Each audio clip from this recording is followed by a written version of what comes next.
Então, agora vamos trabalhar mais um aspecto dentro do nosso material de apoio para o desenvolvimento de tópicos da gestão cultural.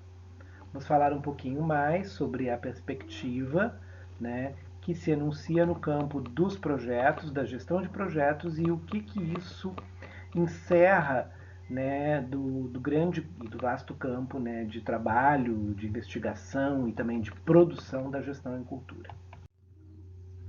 Bom, uma questão muito importante do ponto de vista mais histórico, desse processo histórico, é que nós assistimos a um desenvolvimento, um avanço, uma explosão do campo e do debate sobre a temática da gestão pós-década de 1980, tanto no mundo quanto no Brasil. A temática da gestão cultural ela vem acompanhada do desenvolvimento de conceitos da área e também do desenvolvimento de ferramentas, que a gente chama também de tecnologias de gestão. E como elas são aplicadas, né, a várias formas de organizações. Então, inicialmente, como já havia falado em outros vídeos, talvez você esteja assistindo esse primeiro e não os outros, mas em outros vídeos eu falo um pouquinho sobre essa temática, né, que a gestão de projetos, ela foi inicialmente destinada para outras áreas, né, envolvendo muito mais áreas industriais, áreas da construção, áreas de grandes projetos, né? E que posteriormente é que esse arcabouço, essas ferramentas, essas tecnologias de gestão foram sendo agregadas ao campo da produção cultural, né? E aí então nós começamos a ter uma área, né, que foi configurando inclusive programas de estudo, cursos de aperfeiçoamento, especialização, programas de pós-graduação, né, linhas de pesquisa em gestão da cultura, né? É a soma de elementos do campo da cultura com o campo da gestão, envolvendo de um lado vivência, experiência, dinâmica cultural, inter-relação, campo das tradições, memória, reprodutibilidade, mas programas que estão preocupados em discutir temáticas como desenvolvimento social, desenvolvimento político e econômico, economia e políticas públicas, né? Isso traça, então, uma bandeira, vamos dizer assim, de trabalho bastante forte e um braço, né, de atuação, né, que interfere diretamente na construção das políticas de Estado e das políticas públicas.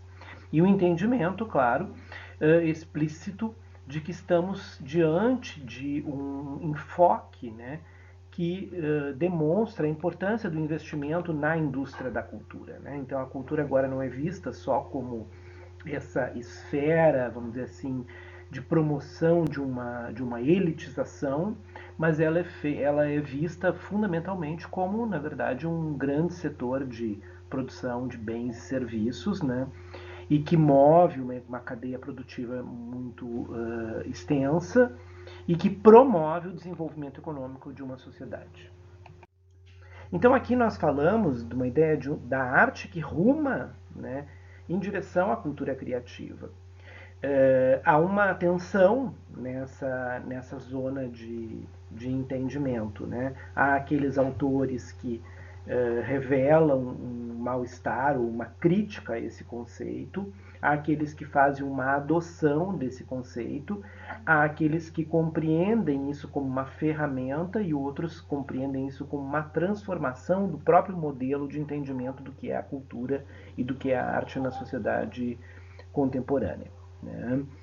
De uma maneira mais geral, nós podemos perceber como a economia da arte ela se expande, né, nestes termos, sim, efetivamente, para uma ideia mais global de economia da cultura, né? E aí há uma tensão entre os autores que vão adotar mais a ideia de indústria cultural, indústria criativa, economia da cultura e economia da arte, né? Então há uma variabilidade muito grande, entendendo aí que a ideia de economia das artes, economia da cultura, é um termo mais frequente entre os autores das correntes de língua francesa e a ideia de indústrias criativas, economias criativas de autores contemporâneos mais estadunidenses, né? de língua inglesa, né? E alguns autores ingleses também da língua inglesa. Bom, o que eu queria ressaltar? Que 5 pontos são muito importantes, independente de você adotar uma perspectiva mais crítica ou uma perspectiva mais integrada, né? Então, crítica e crítica apocalíptica, como diria Humberto Eco, ou uma perspectiva mais integrada a essa ideia de economia da cultura ou de economia criativa e cultura criativa. Queria ressaltar 5 pontos, que é a economia da experiência, a economia do direito autoral, né, da propriedade intelectual nesse sentido, as indústrias de conteúdo, a presença de novas tecnologias de comunicação e informação, e os programas econômicos e de gestão da produção e de consumo que vão além do sistema de mecenato instituído pelo Estado. Então, acho que esses 5 pontos são importantíssimos para a gente compreender como é que essas questões vão sendo arregimentadas no tempo presente. Então, vamos lá. O primeiro deles, economia da experiência. Né? Uma das coisas que é extremamente valorizada, seja na economia criativa, seja na produção de bens culturais, né, considerados estético-artísticos, né, é uma intensa valorização de um campo que se expande para além do objeto, né, constituindo uma trama de experiência. Né? Então, essa trama de experiência pode ser analisada de várias maneiras. Uma, nos extensores do próprio objeto, que não se reduzem a um objeto em si, mas a uma experiência vivida com ele, uma fruição mais complexa, mais ampla, mais imersiva. Né? Então, por exemplo, quando eu consumo música numa festa, como uma rave ou um evento, né, de música eletrônica, eu estou vivendo uma economia da experiência. Né? Eu tenho uma amplitude de relacionamento, né, traçado nesse viés. Mas eu também poderia pensar que essa economia da experiência, de uma forma mais convencional, está associada à ideia de, bom, eu vou assistir a um espetáculo de dança, né? Mas antes do espetáculo eu passei num caixa eletrônico, eu retirei um dinheiro, eu comprei uma bala, eu comprei alguma coisa, eu tomei um café na cafeteria do teatro, eu programei uma saída posterior com os amigos para comer alguma coisa. Então há uma amplitude, né? E eu coloco nessa cadeia a experiência como um todo. Né? A outra é a economia do direito autoral, né? E aqui entra todo um debate sobre propriedade intelectual que é de suma importância e que cada vez se tornará mais evidente, mais contundente discutir o tema, porque estamos numa era de apropriações e citações e colagem, né? Nós estamos num momento de muitas colagens, né? Então, como é que a gente define isso? O que é a propriedade intelectual? O que é a propriedade de conteúdo? Né? O que vai entrar aqui é a própria ideia das indústrias de produção de conteúdo. Né? Então, nós estamos vivendo esse duplo momento que discute aspectos, né, e a afirmação de uma regulação, quer dizer, então, um conjunto de normas jurídicas que vai dizer até que ponto eu estou ferindo os direitos de um autor, até que ponto eu estou intervindo no trabalho de uma outra pessoa. Então, estamos aqui diante dessa questão. Né? Por exemplo, quando estamos numa sala de aula, num ambiente virtual, né, dentro da cultura digital, então a gente tem que saber como é que eu vou conduzir o meu relacionamento com o estudante. Né? É possível utilizar a imagem do grupo? Se eu recebo uma pergunta, essa pergunta pode ser publicizada ou ela é apenas interna? O que eu posso publicizar desse material? Né? E aí entra a propriedade intelectual. Né? Como é um professor, o professor trabalha com uma reprodução, né? Ele faz uma síntese de ideias que atravessam, né, o seu trabalho. Então, o que ele precisa é constituir um campo de referências. Então, existe um vídeo. Então, por exemplo, uma das estratégias que eu utilizo é fazer pequenos PowerPoints de links, né, de conteúdos que indicam um conjunto de referências que estão atravessando, porque eu não posso a cada minuto que vou falar dizer isso aqui tem a ver com fulano, isso tem a ver com Beltrano, né? Então é muito difícil quando a gente está dando uma palestra, quando a gente está dando uma aula, né, ministrando uma aula, enfim, estando num espaço de conversação. Então, o que se faz? A gente faz ao final, né, um conjunto de referências, né, para que tudo aquilo que está circulando nas ideias naquele momento seja reconhecido, seja identificado, seja encadeado, né? Porque nós estamos falando de uma indústria de conteúdos, né? Então, agora, o que nós estamos aqui? Produzindo uma série, né, de vídeos que, na verdade, conversam com outras séries de vídeos disponíveis, né, geradores de conteúdos na internet, né? Bom, aí já vemos o terceiro aspecto, a gente já associa aí a quarta questão, né? Então, que é as novas tecnologias da comunicação e de informação, né? Que justamente estão aqui, vamos dizer assim, desenhando, configurando toda a nossa cena. Elas são a estrutura, elas são a infraestrutura dessa nossa encenação, né? Então, não há como produzir uma cultura criativa, né, que em alguma instância, a mais simples, como essa daqui, por exemplo, que é extremamente simples, né, faça uso, né, de alguma ferramenta de comunicação, né, de alguma estratégia de distribuição da informação, uma cadeia de distribuição de informações, né? Bom, e é claro,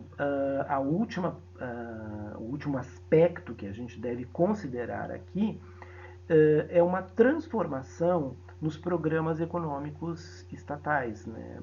Então, o sistema público já vem apresentando, né, críticas, né, da forma como ele funcionou até o presente momento, né? O sistema de mecenato instituído pelo Estado, a gente vê aí a transformação da lei Rouanet, né, que foi modificada recentemente, justamente porque há uma crítica e uma crise do modelo de mecenato de Estado, né, pensando novas formas de arregimentar programas econômicos que tenha melhores ou maiores condições de avaliar a relação da cadeia produtiva como um todo e sempre, claro, chegando a um aspecto de consumo.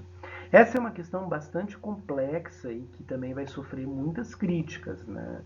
Então nós não devemos achar que isso é algo que está realmente solucionado, porque vai haver muita crítica em relação a essa abordagem, já que ela privilegia uma cadeia do tipo produtivo que gera resultados, né, que são os resultados avaliáveis a partir de um sistema de consumo, né?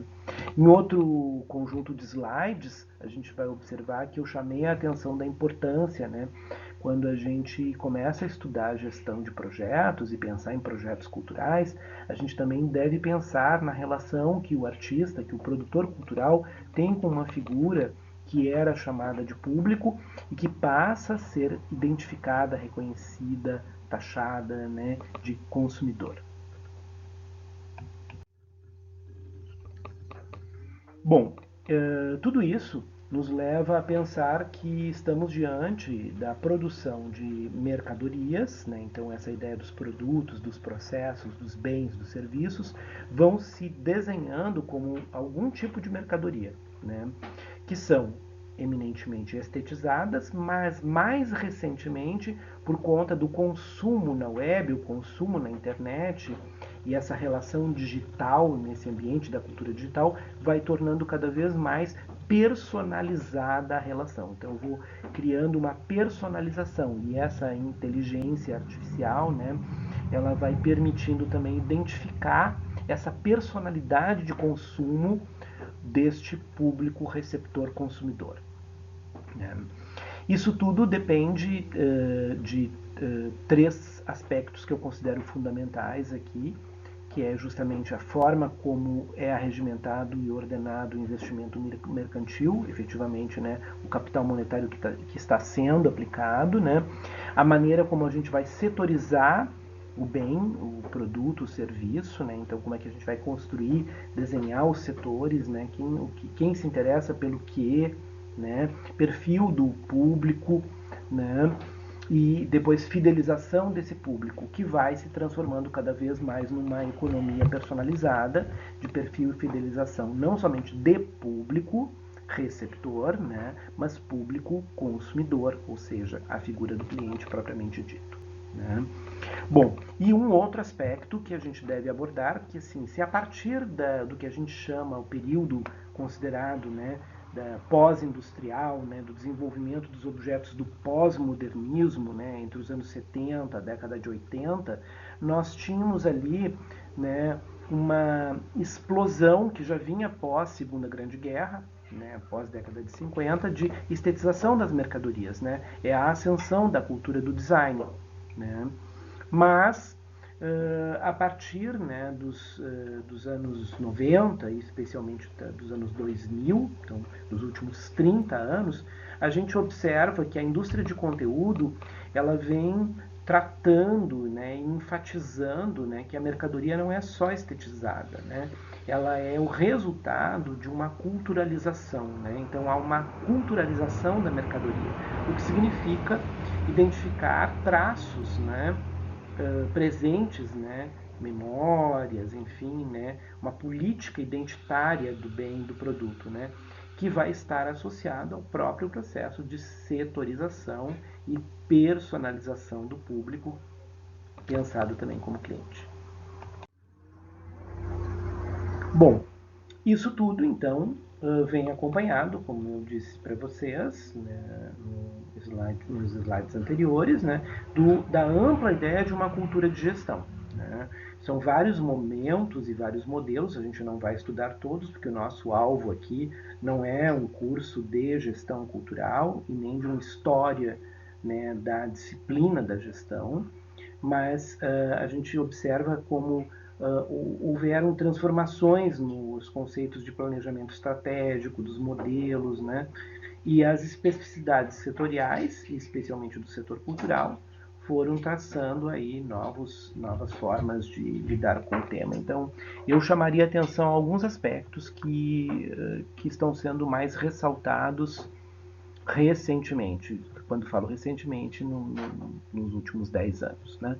Então, um deles, né, que é bastante forte no Brasil e tem representação especialmente no grupo dos S's, né, é o empreendedorismo, né, que foi ganhando uma presença cada vez mais forte, né, com a forma de organização das OSs, né, e também do trabalho individualizado na figura das MEIs. Né, então, o empreendedorismo passou a integrar o debate sobre a produção cultural, sobre o planejamento estratégico no campo da gestão cultural. Né. Uma formação cada vez maior, né, em cultura organizacional, né, o que envolverá gestão social e gestão de pessoas, né, e aqui então podemos pensar, né, a gestão de pessoas como gestão de recursos humanos, né, levando em conta fundamentalmente aspectos que são uma política para desenvolvimento local, uma valorização do capital humano e uma valorização exatamente das ideias identitárias e, portanto, da diversidade das culturas. Então, a economia das artes e da cultura, né, permite compreender diferentes formas do relacionamento entre a economia cultural enquanto negócio e o bem cultural e artístico e onde ele pode e deve chegar. Em todas elas, a questão da globalização aponta para formas de um turismo cultural, né, e ressaltando ainda a experiência estética e agora o que chamamos de experiência culturalizada, né, o acréscimo. Né. O mercado das artes, quaisquer que sejam elas, né, vai ganhando uma nova plasticidade, né, com a presença de novos atores, né, e uma mudança das posições constantes, né, na lógica de atuação dos mesmos atores, né, que vão mudando de posição. Então, em algum momento, esse ator precisa se colocar num posicionamento mais estratégico, né, de defesa de uma ideia de negócio. Em outros momentos, ele precisa se posicionar mais identitariamente, defender características mais culturais, culturalmente centradas do seu produto, por exemplo, defender aspectos da sexualidade, do gênero, da raça, da etnia, né?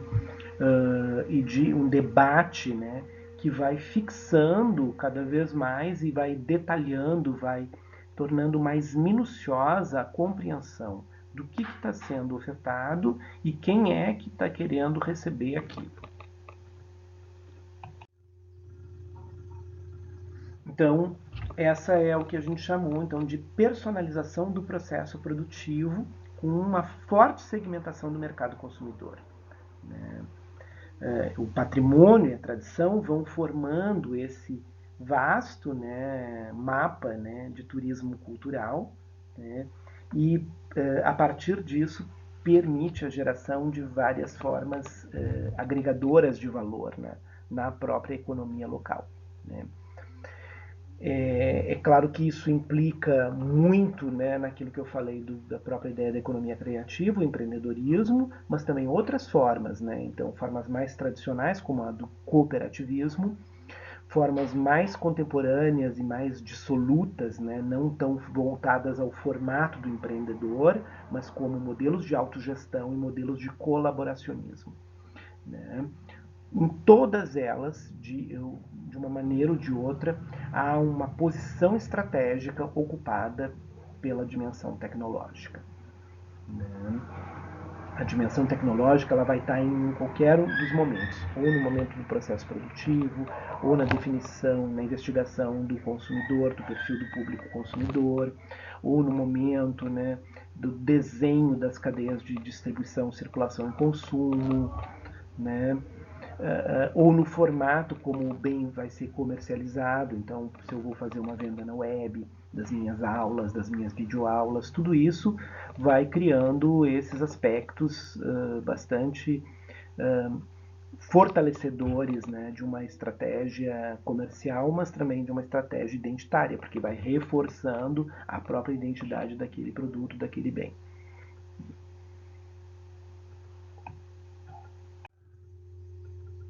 Bom, o que se passa? Né? Então, isso vai desenhando o que a gente chama de uma ambiência de negócios, negócios no campo cultural e artístico. Né? E eu colocaria alguns aspectos para essa agenda que devem ser refletidos, debatidos, né, criticados e algumas vezes até absorvidos. Né? Bom, uma delas é que a gestão do projeto se tornou cada vez mais relevante. Né? Então, se antes se pensava muito na obra, no produto, no artista, no momento criativo ou no momento da apresentação, agora cada vez mais a ideia da gestão plena de um projeto ela ganha uma dimensão maior relevância. Né? O que significa dizer que outros atores sociais que foram inclusos, que estavam nesse background do mundo cultural, do mundo artístico, passaram a ganhar uma notoriedade, uma relevância maior em vários momentos do trabalho. Né? A segunda questão importante que se passa é que é preciso construir e melhorar e afinar, né, os sistemas de relacionamento, de avaliação do público receptor-consumidor. Né? Então, essa é uma questão que a gente observa em qualquer campo. Quer dizer, eu vou ministrar um curso, uma instituição pública, ela precisa avaliar o que é feito do egresso e como aquela pessoa egressa, ela continua, que imagem ela mantém ainda daquele curso, daquela instituição, daquele lugar. Então vejam, no nível macro, no nível institucional, né, cada vez mais a avaliação do momento a posteriori é dada como de suma importância. Ela é pensada dentro do planejamento estratégico. Ela não é só pensada como tipo, bom, vamos ver o que aconteceu com as pessoas, né? Então, esse sistema de relacionamento é o sistema que visa compreender melhor o que acontece no pós-produção, né? No momento em que deságua, né, nas relações societais que esse público receptor, num determinado caso, e receptor consumidor e até cliente, no outro caso. Né? Há também, né, um momento nessa agenda que é toda uma crise em relação ao que deve ser investido por parte do setor público na área cultural e artística. Né? E um debate que se tornou mais evidente, mais notório e mais contundente, que é o da saída de cena do mecenato de Estado, né? Essa é uma questão bastante polêmica, que exigiria, né, um encontro exclusivo para se discutir isso, mas efetivamente a gente sabe que ela já está na agenda, né, dos meios da produção cultural e da gestão de projetos culturais, né? Então, até onde o Estado vai, no que ele deve investir, né? Qual é a agenda, né? Então, é a agenda de... Né, nós vimos que durante muitos anos, por exemplo, se a gente observa lá a década de 30, 40 e 50, o Estado ele fazia investimento em equipamentos, né? Então, o Estado era dono dos teatros, né? O Estado fazia a manutenção dos equipamentos e contratava os servidores técnicos, né? E locava, distribuía esses espaços conforme sua agenda e as negociações políticas. É o que a gente chamava também de uma política de balcão, né? De recepção de projeto num balcão, né? Para a ocupação dos equipamentos públicos, né? Depois nós começamos a trabalhar com uma política de projetos, né, programas e projetos. Então o Estado monta programas, um portfólio completo de programas e os seus próprios projetos, projetos macro, né, sociais, macropolíticos, macroeconômicos, dentro da sua agenda de política cultural, e ali vai criando, né, editais que vão descrevendo. Então os editais são descricionários, né, eles servem para descrever o que interessa ao Estado num determinado momento, né? Então a cada década a gente vai observando uma transformação. A partir da Lei Rouanet, né, a gente vê aí então que há uma política de mecenato voltada para o campo da cultura do projeto, né?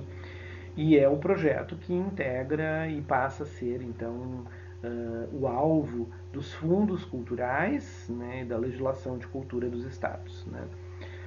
Hoje nós estamos vivendo um momento que talvez seja muito mais tenso, né, uma nebulosa em relação a isso, porque nós não temos um investimento do Estado nos equipamentos, então há um sucateamento histórico, né, e nós também não temos uma redistribuição monetizada, né, uma redistribuição financeira em grandes programas ou então em uma multiplicação de projetos. Não significa que não exista um fluxo, o fluxo ainda segue existindo, existe um fluxo de aplicação de fundos públicos em projetos da área cultural e artística, mas a gente observa que havia um perfilamento que tendia, nas últimas décadas, a alocar numa parceria, que aí é o desenho da parceria público-privada, né, mas com bastante presença da esfera pública, nos chamados, né, formas de organização dos pontos de cultura e nos desenhos dos pontos de cultura, um dos possíveis modelos que se pretendia aplicar na formulação das políticas públicas e nos investimentos financeiros do Estado, na área cultural e na área artística. Então era uma forma de distribuir e pulverizar financeiramente. Não significava que não haviam os grandes projetos, os grandes investimentos, mas os pontos de cultura, eles tinham uma proposição de construir uma malha muito ampla, né, de ações culturais, especialmente em zonas que não eram atingidas, vamos dizer assim, né, por esse capital cultural urbano, e também por grupos identitários que não haviam sido privilegiados pela máquina pública. Então isso era um alinhamento, né? E hoje a gente está vivendo um momento que talvez seja uma nova concepção de políticas públicas, de políticas de Estado, que é justamente uma política que tenta reduzir o papel do mecenato de Estado, seja como fomentador de projetos, ou seja, como fomentador de equipamentos novos nessas pontos culturais. Nessa agenda ainda, nós temos a valoração da experiência e do conteúdo de uma forma equilibrada. Então, um aspecto bastante recente, né, que eu já havia falado anteriormente, que é a ideia da indústria de conteúdo, né, e o valor que a experiência ocupa, então, criando, agregando outros elementos à experiência cultural. Então, não basta eu ir ao teatro, o teatro está associado a uma cadeia de ações, de acontecimentos. Então eu vou ao teatro em um determinado local, numa determinada região, num determinado contexto, e ali eu vou agregar uma série de outros serviços, relacionamentos, desde um restaurante, uma agenda de encontros, de sociabilidade, que transformam a experiência do espetáculo em alguma coisa que não está centrada exclusivamente no bem cultural. Isso tira da cena o privilégio do bem cultural. E claro que há muitos críticos em relação a essa temática, que dizem que então o bem cultural vira mais um serviço numa cadeia de serviços e deixa de ter aquele status de exclusividade, de unicidade, né? É uma crítica, né? Porque ela acaba tensionando de uma maneira, né? Vamos dizer assim, né? Criativa e a própria ideia de bem artístico, né? Então agora o bem artístico ele está num conjunto, ele está contaminado por um conjunto de experiências das mais diversas, né? E muito associado a uma reconcepção do que é a esfera do lazer, do entretenimento nas sociedades contemporâneas.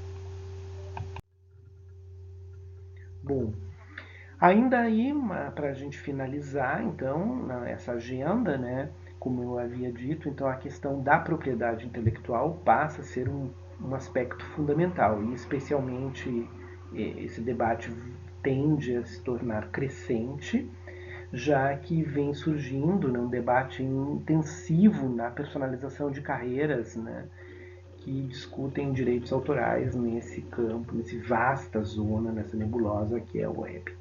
Né? A referenciação aos direitos do consumidor, né, ao bem cultural, que é inserido na cadeia de bens de consumo. Então, bens artísticos e bens culturais passam a ser referenciados juridicamente a regras e leis do direito de propriedade e de consumo. Né? A cultura da personalização, uma motriz da web, uma característica da web, estar conectado globalmente numa percepção, experiência única e individuada, com uma personalização da trajetória de consumo. Né?